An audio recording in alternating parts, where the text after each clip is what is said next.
Yomoni, leader français de la gestion d'épargne en ligne, et aucoffre.com, achat et revente d'or physique gardé en coffre sécurisé, présente Sud Radio, Osez investir, Thomas Binet. Et suite de votre rendez-vous économique, comme chaque dimanche, toujours en compagnie de Thomas Binet, au menu de cette deuxième parenthèse, c'est-à-dire Oser investir, mon cher Thomas. Maxime, le cash va-t-il disparaître ? Est-ce que c'est l'un des derniers symboles de notre liberté financière ? Argent liquide, paiement numérique, au fond, qui contrôle quoi ? Et on parlera aussi d'un nouveau mode d'investissement qui monte en puissance, les Club Deals, avec Thibault Weston-Smith, président de Crayon Partners. Investir à plusieurs dans un actif précis, est-ce plus transparent ou plus risqué ? Et on terminera sur un levier souvent sous-estimé, l'assurance emprunteur. Peut-on vraiment économiser des milliers d'euros sans toucher à son crédit ? Nous sommes avec Céline Mahinck, notre consultante en gestion de patrimoine. On verra pourquoi ne pas optimiser peut vous coûter cher, voire très cher. Éco-Réseau Business, le magazine de référence des investisseurs, présente Sud Radio, Osez investir, le conseil de la semaine. Thomas, aujourd'hui, nous faisons face à une question très concrète. Est-ce que le cash a encore un avenir ou est-ce qu'il est tout simplement condamné à disparaître ? Ce n'est pas la première fois qu'il y a de vives inquiétudes sur ce sujet en France. C'est vrai, Maxime, mais il n'a pas disparu, et loin de là, très sincèrement. Le cash reste utilisé partout dans le monde, notamment pour les petites dépenses du quotidien, mais c'est vrai qu'il recule surtout dans les pays développés où le paiement sans contact, les applis mobiles ou les cartes dominent de plus en plus. Ce qu'on entend souvent comme argument pour préserver le cash, c'est de dire que le liquide, ça garantit quand même une certaine liberté. Oui, absolument. Le cash, c'est anonyme, immédiat, sans intermédiaire. Il n'y a pas de traces numériques, pas de frais, pas de dépendance à une technologie quelconque. C'est pour ça que certains y tiennent en cas de panne, de crise ou même pour gérer son budget. L'argent liquide garde un rôle absolument rassurant. Alors pourquoi est-ce qu'on pousse à ce point vers le tout numérique ? Devinez, principalement pour des raisons de praticité, mais en fait la vérité c'est plutôt le contrôle. Les paiements digitaux sont plus rapides, plus traçables et facilitent la lutte contre la fraude ou le travail dissimulé. Mais ça pose aussi une question de société. Jusqu'où veut-on aller dans la disparition du cash ? Pas qu'au fond, ce n'est pas juste un mode de paiement, c'est aussi une liberté de choix. Mais nous sommes aussi d'accord, mon cher Thomas, pour dire que le paiement en liquide est aussi excessivement encadré en France. Oui, et on ne fait pas totalement ce que l'on veut. Si vous payez un professionnel, le plafond est de 1 000 € en cash maximum. Et si c'est entre particuliers, il n'y a pas de limite. Cependant, un écrit doit être établi. Haussmann Executive Search, leader du recrutement sur les métiers de la finance et de l'immobilier, présente Sud Radio, Osez investir, l'invité. Et notre deuxième invité ce matin, Thomas, c'est Thibault Weston-Smith, le président de Crayon Partners, qui a été fondé en 2024 et qui est une société pana-européenne d'investissement et de gestion immobilière implantée à Paris, au Luxembourg et à Londres, tout en intervenant dans toute l'Europe occidentale. Bonjour Thibault Weston-Smith. Bonjour Thomas. On voit de plus en plus émerger des Club Deals. J'ai commencé à le dire dans le lancement de cette émission, mais on va commencer par d'abord définir ce que c'est. Concrètement, c'est quoi un Club Deal ? On va revenir à la racine, je pense, oui. du mot, club et deal, qui donc vient de la culture anglo-saxonne. Le club, un club privé, on s'imagine à Londres, autour d'une table, plusieurs personnes, plusieurs financiers qui se mettent autour d'une table, qui s'alignent sur un projet sur lequel ils souhaitent investir à plusieurs, car ils ne peuvent pas le faire ensemble, tout seuls, et décident de flécher un actif sur lequel ils vont investir. Donc concrètement, qu'est-ce que c'est un club deal aujourd'hui ? Un club deal en 2026, c'est plusieurs personnes qui s'associent et qui investissent dans une société commune, qui ont déterminé un actif, ça peut être un terrain, un immeuble précis, il y a une adresse, il est repéré au cadastre, on peut le visiter, dans lequel ils investissent, ont une stratégie établie et notamment un horizon de sortie défini. Vous venez de nous expliquer justement ce qu'était un Club Deal, mais ça s'adresse à qui ? Alors, donc un club deal, concrètement, c'est plusieurs associés qui investissent dans une société. Ça s'adresse à des personnes qui ont réussi à avoir cette opportunité qui leur est présentée, qui investissent donc avec un objectif qui est un business plan qui est établi entre elles, et donc qui font partie de ce club restreint. On parle de plusieurs... Il y a un profil type ? Il y a un profil type. Alors, le ticket, et on va en parler, je pense, définit par nature le type de personne qui peut investir. C'est plutôt le montant pour vous qui définit la personne qui peut rentrer dans un club deal. Et donc, du coup, ça signifie qu'il y a un montant minimum, par exemple, d'investissement ? Alors, historiquement, il y a la taille des tickets était plutôt des tickets à 6 chiffres, 7 chiffres. Récemment, on a plutôt vu des gens, on entend parler de club deal à 10 000 ou 20 000 euros de tickets d'entrée. Donc, en termes de support, naturellement, l'immobilier, c'est gourmand en capitaux. Donc forcément, par nature, à un moment, le nombre de tickets peut être restreint. Et évidemment, en termes d'appel public à l'épargne, il y a une question de contrainte compte tenu des règles en place pour investir dans ce type de produit. Alors, on investit dans un club deal, on met... J'ai entendu a priori 10 000 € minimum, même si c'est plutôt des montants plus élevés, a priori, parce que le minimum d'entrée ne signifie pas que c'est une moyenne, bien évidemment. Okay. C'est quoi la durée d'engagement pour ce type d'investissement ? Alors, il y a deux types de stratégies ou de durée de détention qu'il peut avoir et qui sont liées notamment à la stratégie immobilière sous-jacente. Donc, la première stratégie, c'est plutôt une stratégie de création de valeur, qui sont plutôt des horizons de temps moins de 5 ans, pour les plus courts, entre 12 et 24 mois. Et là, ce sont effectivement donc un objectif d'aller acheter un bien, le repositionner, le réhabiliter, aller créer de la valeur à court terme, d'aller créer une marge, et derrière de pouvoir sortir une fois que cette marge a été dégagée. Dans les deuxièmes types d'investissement, c'est plutôt patrimonial, donc plutôt long terme, avec des horizons de temps qui sont plutôt de l'ordre de 10 ans et plus. Alors du coup, quels sont les types d'investissements que l'on retrouve dans les clubs deals ? Vers quoi vous fléchez, comme on dit vulgairement, votre investissement ? Alors, tout type de sous-jacent peut faire partie d'un club deal. Donc, les investissements traditionnels dans le bureau, commerce, hôtellerie, logistique, etc. Ce qui est vrai, c'est que nous, ce qui nous intéresse avec Créon Partners, par exemple, c'est de s'intéresser à des thématiques qui sont innovantes et à impact.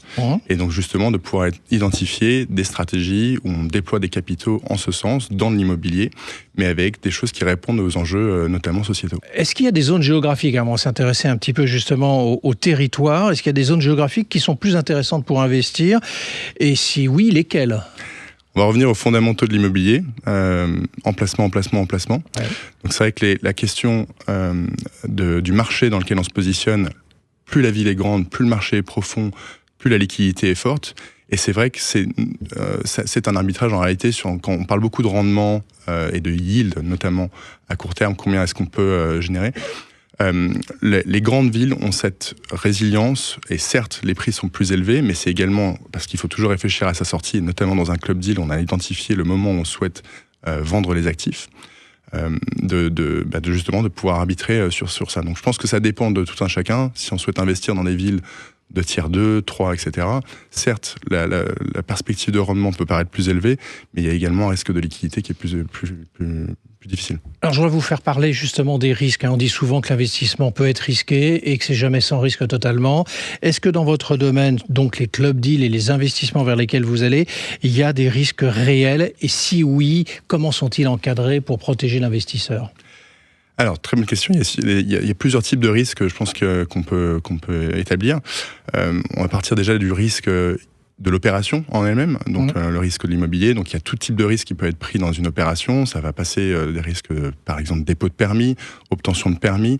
Il y a le risque de travaux, de maîtriser son budget de travaux, par exemple, quand on construit. Il y a le risque de commercialisation, si on souhaite le louer. Ou le vendre, si on fait une vente à la découpe, par exemple. Donc tous ces risques-là, y compris le risque de financement de l'actif, font partie du couple risque-rendement qu'on peut établir. Ensuite, en termes de risque, il y a évidemment le risque de bonne gouvernance et de s'associer. Donc ça, pour bien l'encadrer, il faut évidemment créer un bon pacte d'actionnaires, notamment pour les associés qui investissent dans la société, et donc pouvoir déterminer les règles, ce qui se passe si ça ne se passe pas comme on avait prévu initialement. Alors, on l'a dit, Thibault Weston-Smith, vous êtes le président de Créon Partners, vous avez créé ça, Maxime le disait, en lancement en 2024. Vous venez de nous expliquer pendant plusieurs minutes en quoi consistait justement cette club deal, comment ça s'articulait, comment on investissait, etc. Qu'est-ce qui fait votre différence par rapport aux autres club deals ? C'est ça qui nous intéresse d'entendre maintenant. Qu'est-ce qui fait votre spécificité depuis maintenant à peu près 2 ans ? Alors, avec Créon Partners, nous, ce qui nous intéresse, c'est de nous concentrer sur les enjeux sociétaux et innovants. Qu'est-ce qui a un impact sur la façon, sur les villes de demain, et comment y répondre avec de l'innovation ? Ça part d'un constat qu'il y a plusieurs, il y a 10 000 entreprises, des startups en Europe qui innovent et qui ont des besoins en capitaux fléchés vers l'immobilier. Donc d'investir massivement dans la pierre. Donc nous, ce qu'on fait, c'est qu'on investit dans l'immobilier, on n'investit pas dans les startups, on ne prend pas le risque d'investir dans les startups, et on investit justement dans les tendances qui permettent d'aller créer des rendements supérieurs et de répondre à des besoins de notre société. Pourquoi pas les startups ? Parce que vous pensez que c'est plus risqué ? Oui, nous on investit dans la pierre. Donc en investissant plus dans solide, la pierre, plus français, quelque part. ça permet d'avoir de la résilience, effectivement, d'investir dans la pierre. Et le risque qui vient d'investir dans une start-up, on peut perdre tout son capital, évidemment. Nous, on l'encadre et on s'associe plutôt avec des sociétés innovantes qui nous permettent d'aller améliorer le rendement dans l'immobilier qu'on investit, tout en prenant pas le risque de la start-up en question. Alors, vous nous avez dit tout à l'heure que le plus important, c'est l'emplacement. Du coup, ça me permet de vous poser la question, vous investissez où ? Alors nous, on a fait le choix d'investir dans des marchés, effectivement, que sont la ville de Londres et la ville de Paris, les deux plus grands marchés immobiliers en Europe, des marchés très profonds. Notre premier fonds, tous les véhicules qu'on a montés s'appellent Crayon et une couleur. Donc notre premier fonds s'appelle Crayon jaune et on investit dans le leasing immobilier. Le leasing immobilier, c'est quoi ? C'est la même chose que le leasing de voiture, mais appliqué aux résidences principales. On investit dans des actifs résidentiels et on permet à des locataires d'acheter, quand c'est le bon moment, leurs biens. Et s'ils l'achètent, on leur rend tout ou partie de leur loyer. Et quand vous dites immobilier, il y a un type d'immobilier particulier dans lequel vous investissez ? On aime beaucoup le résidentiel parce qu'il y a beaucoup d'innovation qui a lieu dans le résidentiel, notamment de répondre à des besoins de certains types de populations. On a vu beaucoup les logements étudiants, justement, récemment, le thème du co-living. Là, on répond à un besoin qui est le besoin de primo-accession, qui est un des plus gros problèmes du 21e siècle. C'est la difficulté des jeunes générations et des classes moyennes à acheter leurs biens immobiliers. Ça a glissé de 30 à 40% l'âge moyen du primo-accédant depuis 15 ans. Donc c'est vrai que nous, c'est beaucoup de thématiques autour de ça, mais on a aussi beaucoup de thématiques autour de la réhabilitation d'actifs. On parlait tout à l'heure de bureaux et de commerce, par exemple, et de trouver des usages qui sont plus adaptés aux besoins d'aujourd'hui. Merci à vous.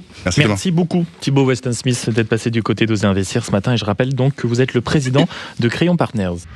Blockshare, le cercle immobilier des investisseurs avisés, présente Sud Radio, Oser Investir, le coin de l'expert. Thomas, pour clore ce dimanche matin, nous sommes avec Céline Mahinck, notre consultante en gestion de patrimoine et fondatrice d'Eden Finance. Céline, aujourd'hui, vous allez parler avec Thomas d'assurance emprunteur. C'est un sujet qui concerne des millions de Français qui remboursent un crédit immobilier. Et oui, on continue sur l'immobilier, mais sous une autre facette. Céline, peut-on vraiment changer d'assurance de prêt ? Et surtout, dans quel cas ça devient intéressant ? Alors oui, depuis la loi Lemoine de 2022, on peut changer à tout moment sans pénalité. 4 situations vont rendre ce changement particulièrement pertinent.